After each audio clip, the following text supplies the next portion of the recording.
Hi. So chairs are also another great way that we can connect with ourselves in our yoga practice. And we can pretty much do everything that we can do on the floor, standing in a chair. It just looks different.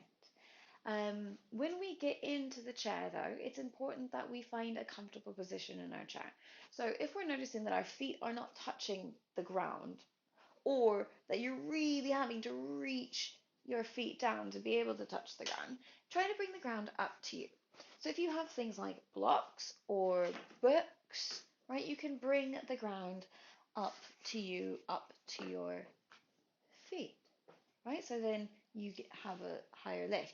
If you're noticing that your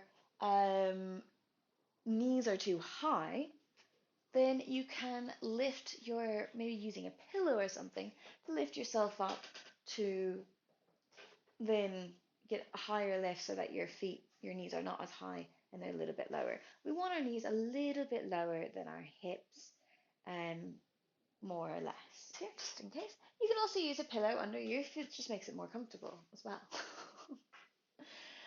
It's all about finding what works best for us. It's all about playing around. So be creative, see what feels good for your body, see what feels good for the moment that you're living in. All right, so once we find this good position in our chair, we're then able to better move, better find ourselves comfortably in the poses as we move through, or the breath work or the connection work as we move through our practice. So let's go through a little sun salutation so that you can see how we can use the chair in a similar way, but just adapting it so that we're sitting in a chair. There's going to be a video next to me of me doing these poses standing as well, so you can see that they are very similar to the chair, just slightly different, but we're still using the same positions. Let's start off in Tadasana, or mountain pose. So when you're in this pose in the chair, we'll have our backs nice and straight. We're not slouching into the back. Nice and straight back here. Hands maybe on the lap or next to the sides. You can decide. Feet flat on the ground, rooting into the ground. From our Tadasana, we're going to inhale our arms up, reaching up and maybe bringing the hands together, maybe doing a little bit of a back bend. You can decide what feels good here. Maybe you're just holding your hands above the head, arms open. And then we're going to come into our forward fold. And this may be your hands sweeping out to the sides and maybe bringing your hands down to the lap. But we're not going to bring our hands all the way to the floor. We're actually going to end up with our hands on our knees, pressing into our knees. So we're forward folding here, not forward folding all the way down, not releasing our upper body completely, but getting a nice little stretch to the back here. And then we're going to come into our halfway lift, so come up, halfway, and then release down, exhale. And then maybe you're going to come into a sort of up dog or cobra. So once again, pressing into the hands into the knees, elbows tucked in. We're going to lift our chest, lift our chin, allow our back to curve in. And then on our exhale, we're going to lift our body all the way up. We're going to reach our arms up and we're going to extend our feet out.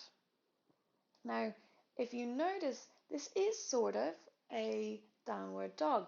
You can even press your hands into an imaginary wall here. So we're leaning our body forward, our legs are extended out, and your knees can still be bent here, or if you can, come all the way to the end of the chair, toes are coming forward.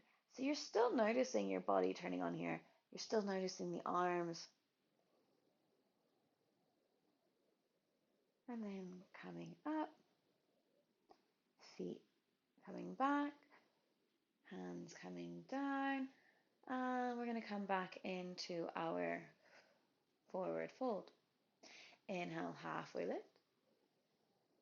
Exhale, forward fold. Then inhale, lifting all the way up, arms up. Maybe hands together, maybe slight back bend, and then exhale, hands to the chest. And then hands coming down.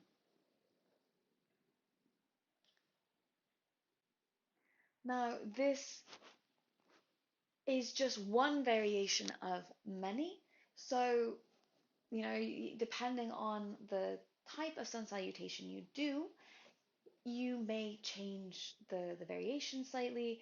But it's just to show you that it is possible to do all these things in a chair and not even getting up, because some videos you see people getting out of a chair completely, but sometimes that's just not possible. Maybe we need our chair a little bit more than just as a holding prop, supporting prop, but a sitting prop.